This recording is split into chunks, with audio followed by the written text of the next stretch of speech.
everyone, artist Lynn Driscoll here. Today I'm going to be demonstrating a collage that's made out of beeswax using Crescent's chunky book, white chunky book, as a basis. So I'm actually starting by adding some ink to the pages that I plan on using.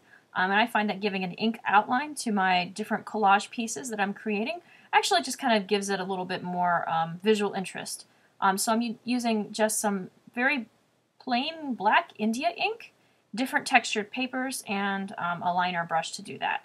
I'm going to go ahead and cut everything out and have everything ready to collage onto my beeswax, using beeswax onto my Crescent page when I get that far. So right now I'm just cutting some of these out, and I don't think I'm going to show you a video of me cutting everything out, but just a few demonstrations. Okay, so I'm starting here with Crescent's mixed media basis, and I'm actually covering that with some beeswax. And what you'll see here is that to do this, you want to coat the bottom and the top with beeswax, and then I come in with a heat gun, and that actually adheres the beeswax to the bottom page, which is the Crescent page. As you add beeswax, you're going to notice substantial changes in the color of your collage materials. And so some of them get transparent, like that one.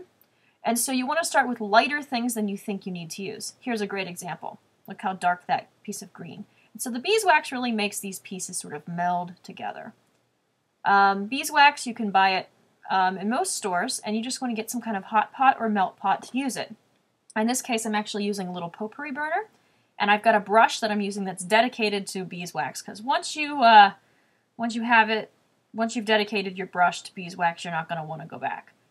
So here I'm putting on, just layering this beeswax on. It's actually pretty similar to a gel medium application, only you're going to use heat. So you can see that. And I've got extra beeswax on there, and I'll show you how to take that off in a minute. So I'm adding extra to make sure that the pieces of these flowers in the foreground here are actually down pretty far. And now what I'm doing is I'm going back in, and I'm actually using the heat gun, melting the beeswax, and then removing it with a little bit of paper towel. Every piece of this can be removed. And I think in coming up here pretty soon, you're going to see that I actually decided I don't like this piece without ink, and so I removed this little piece of paper lace. I'm putting on a different piece of paper lace.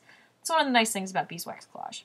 One of the things I want you to notice as I'm doing this is how absolutely incredibly flat this piece is staying. This Crescent board is taking a lot of abuse, but in doing so, it's really holding up quite well. I'm actually using some colored wax here from a candle, and I'm using a little craft iron.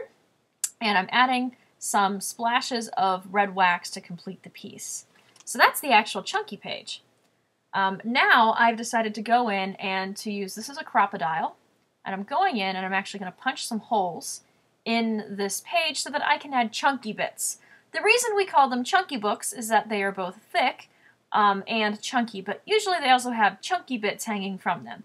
In this case, I'm going to add some red wire that matches my flowers, some red yarn, and also some blue beads. So I'm pulling out that yarn now. I'm working the yarn through one of the holes, and I'm pulling it taut. I'm going to do that with the bottom hole as well, and then I'll go ahead and I'll wrap the wire through it. And for the chunky bits, you can add pretty much anything. Because our chunky books have thick board, you do want to make sure that you have something that'll go through it nicely. But again, you want that thick board. It's really important because, again, if you don't have it, your board's going to be flimsy. So here's the finished piece with all of the little swirly pieces of wire. There's another shot of it. You can see how the beeswax has gone on. To finish up this video, I wanted to actually show you some finished products of chunky books so that you can have a sense of what exactly these things look like when they're done. This is a blue and green, also known as a turquoise chunky book, and I've done the front cover. And there are just like tons and tons and tons of pages of this chunky book that you can see. Like here's another one that I did in here, and you can see the chunky bits hanging from it. And the idea of the chunky book is it's thick, as you can see. It's got lots of stuff on it, and usually you put them together with something called a book ring, and that's that. And you can get those at most office supply stores. And there's another page at the end.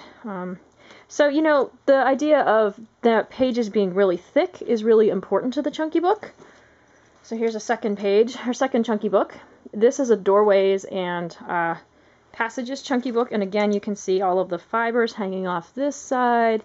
You can see the thickness of the book from this side. You can set these things out if you'd like, hang them up, etc. Here's one such page.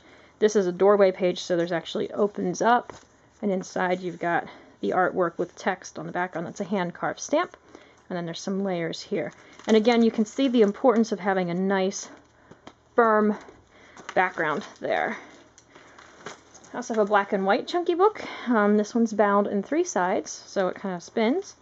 And you can see, again, this is only black and white, so it's got its own qualities. You can also make chunky books out of actual ATCs, and this is a little chunky book made out of ATCs with the same principle.